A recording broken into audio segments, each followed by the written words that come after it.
Salam alaikum wa rahmatullahi ta'ala wa barakatuh. Après avoir vu le niveau conceptuel, maintenant passons au niveau physique du stockage des données. Il s'agit de la manière dont les données sont concrètement enregistrées sur un support de stockage comme un disque dur. Il existe différents formats de fichiers couramment utilisés pour stocker des données, chacun ayant ses propres caractéristiques et avantages. Bien sûr, nous allons nous limiter aux fichiers concernant des données. Nous n'allons pas voir par exemple les formats dédiés aux images, aux vidéos ou bien à autres fichiers d'autres types. Alors, parmi les formats pour stocker les données, nous avons le fichier simple. C'est un format simple où les données sont stockées sous forme de texte brut. Le format CSV, c'est pour Comma Separated Values.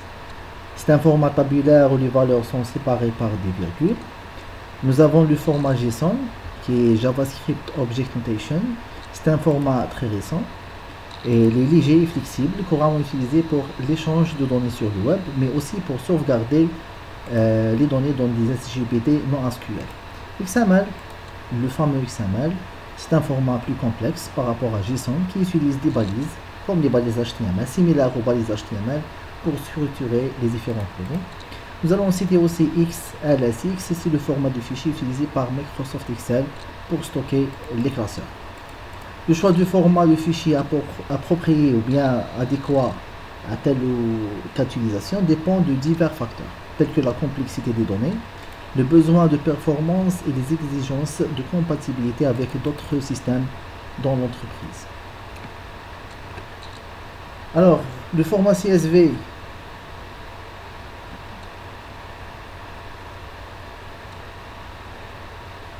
présente les avantages suivants. Premièrement, il est simple, donc il est facile à comprendre et à utiliser même pour les utilisateurs non techniques. Il est universel, il est compatible avec de nombreux programmes et systèmes, ce qui facilite l'échange de données. Il est flexible parce qu'il peut stocker divers sous-types de données, nombre, texte, date. Il est accessible, les fichiers CSV sont de simples fichiers texte, c'est-à-dire ils sont lisibles avec n'importe quel éditeur ou bien n'importe quel langage de programmation sans installer des bibliothèques supplémentaires. Cependant, ce format présente des limites. Premièrement, il manque de formatage, il n'offre pas de mise en forme du texte, ce qui peut nuire à la lisibilité. Et même pendant le parsing, le séparateur peut être utilisé dans les chaînes de caractères et ça peut vraiment poser des problèmes de lecture. Il n'y a pas de typage, on sait qu'on peut mettre des entiers par exemple ou bien des dates, mais il n'y a pas vraiment de typage. Il s'agit tout simplement, c'est un fichier texte, il s'agit d'un simple fichier texte.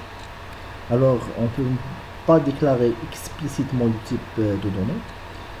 Et cela peut entraîner des erreurs d'interprétation ou bien de traitement pendant le traitement. Il y a aussi la limite de taille parce que les fichiers CSV peuvent devenir difficiles à gérer avec de grandes quantités de données. N'oubliez pas que les différents éditeurs ne sont pas vraiment conçus pour manipuler une grande quantité de données comme les autres systèmes spécialisés. Il s'attendent à des fichiers texte de quelques kilooctets à quelques mégaoctets. Au-delà de ça, la plupart des éditeurs vont bloquer ou bien vont cesser de fonctionner tout simplement. Le format CSV est couramment utilisé pour l'importation et l'exportation de données entre différents programmes. Et nous allons voir un exemple sur comment sauvegarder par exemple le cas le plus simple, comment sauvegarder un fichier CSV à partir d'un fichier Excel.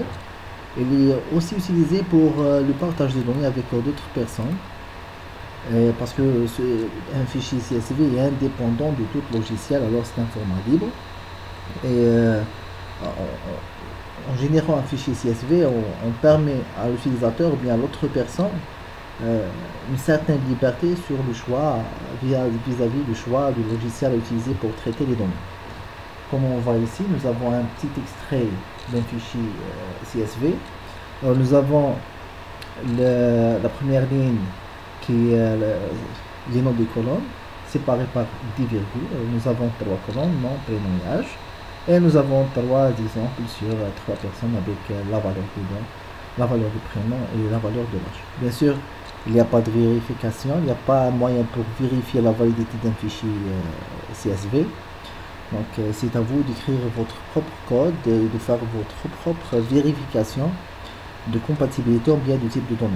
On n'a pas ça, on n'a pas un support pour le faire. pour les fichiers JSON, cela est un exemple sur un fichier JSON. Et le fichier JSON, bien sûr, est tiré, largement utilisé en sciences des données. Premièrement, il est lisible et structuré. Donc JSON est facile à lire et offre une structure claire et hiérarchique. On peut voir, par exemple, on peut avoir un objet ou bien un ensemble d'objets à l'intérieur d'un autre objet. Alors nous avons la notion de hiérarchie qui est complètement absente dans un fichier CSV. Il est flexible, il peut stocker divers types de données, nombres, textes, booléens, tableaux, etc.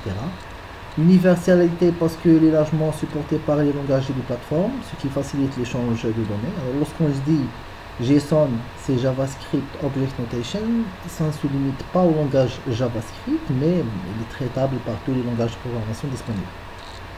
Il est utilisé pour l'échange et le stockage de données, en particulier des données semi-structurées, ou bien des données non structurées. Le chargement des données dans les outils comme Python, R et Java est très simplifié et on peut traiter directement les données chargées à partir d'un fichier JSON. Et contrairement au fichier CSV, s'il y a une erreur de formatage ou bien de structuration, le parseur ou bien la bibliothèque de lecture va la détecter directement. Il peut savoir si un fichier respecte bien le format ou pas. Le fichier XML est aussi c'est un format qui est aussi utilisé. Alors c'est un format qui est lisible et structuré. Alors XML est lisible par l'homme et impose une structure hiérarchique comme pour JSON. Et d'ailleurs JSON a été proposé après XML. XML a vu le jour en 1999. Alors c'est parmi les premiers soi-disant normes ou bien standards pour les données semi-structurées. Alors, et par la suite, JSON a repris pratiquement les mêmes notions. Alors, lorsqu'on parle de la structure hiérarchique, XML, c'est l'origine. La validation XML peut être validée par rapport à des schémas garantissant la cohérence des données. L'universel, il est pris en charge par de nombreux langages et outils, pour ne pas dire tous les langages et tous les outils qui existent, et il favorise l'interopérabilité entre les différents systèmes. En sciences des données, XML est utilisé pour le stockage des données structurées complexes, en particulier les données hiérarchiques. Alors, c'est pas la peine d'utiliser, par exemple, un classeur Excel ou bien un tableau CSV si nous avons une certaine hiérarchie entre les données. L'échange de données entre différents outils est aussi supporté par XML.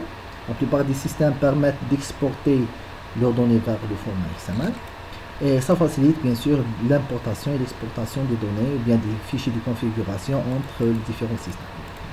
Et il est noté que XML peut être plus verbeux et moins performant que JSON, surtout pour les grands ensembles de données, et que le choix entre les deux dépend des besoins du projet. Si on voit pour notre exemple là, pour ce fichier, il est équivalent exactement au fichier JSON que nous avons vu. Alors nous avons les informations de la personne, c'est-à-dire le nom, le prénom, l'âge et un ensemble d'adresses et l'état, est-ce qu'il est marié ou pas. Alors, si on voit le fichier XML, c'est la même chose.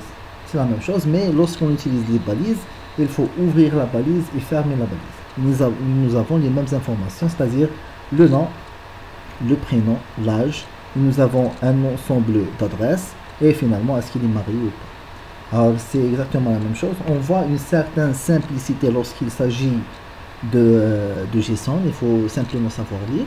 Alors, un tableau pour dire plusieurs adresses sur le crochet, alors que ouvrir et fermer tout élément, c'est tout simplement soit l'accolade pour un objet complexe, ou bien tout simplement on met le nom de la caractéristique, l'attribut, la valeur. Donc on n'a pas ouverture et fermeture, tandis qu'en XML, on a cette notion d'ouvrir et de fermer une balise.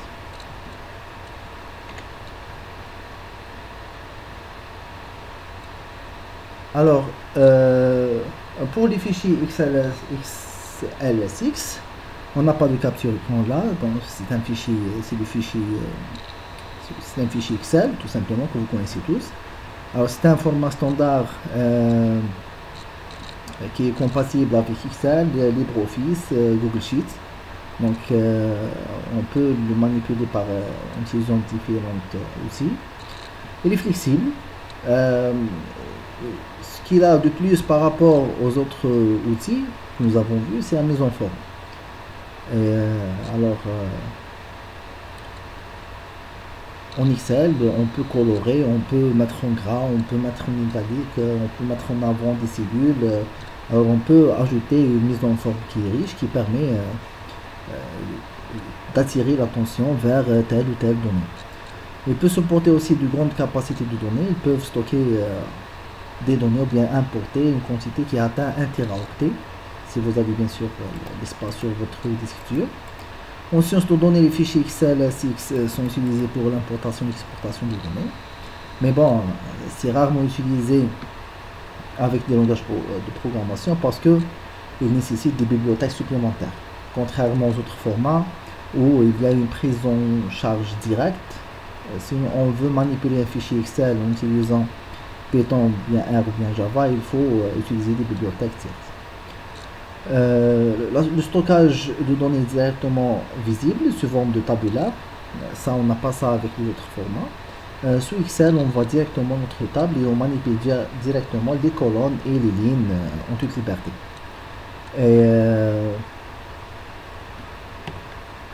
Et bien sûr, il y a le typage de données, quelque chose qu'on n'a pas avec les autres. En Excel, si on définit une cellule avec tel ou tel type, il va prendre en considération ce type pour la visualisation et pour les différents traitements possibles sur la cellule. Il est aussi noté que les fichiers XLSX peuvent être difficiles à lire. On dit qu'on supporte jusqu'à 1 téraoctet de données, mais en réalité, bon, ça peut poser quelques problèmes. Mais vous dire 1 téraoctet de données, c'est déjà trop, donc c'est une grande quantité de données.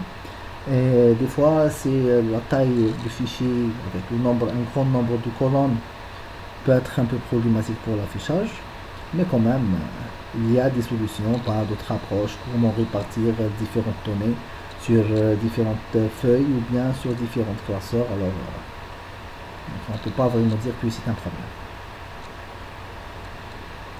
Alors on s'arrête là pour les différents formats de fichiers. On continue la prochaine vidéo avec avant de faire la visualisation des données, qu'est-ce qu'on doit faire. J'espère que c'était clair. N'hésitez pas à poser vos questions ou bien envoyer vos questions sur le forum dédié sur la plateforme d'enseignement à distance. Assalamu alaikum wa rahmatullahi wa barakatuh.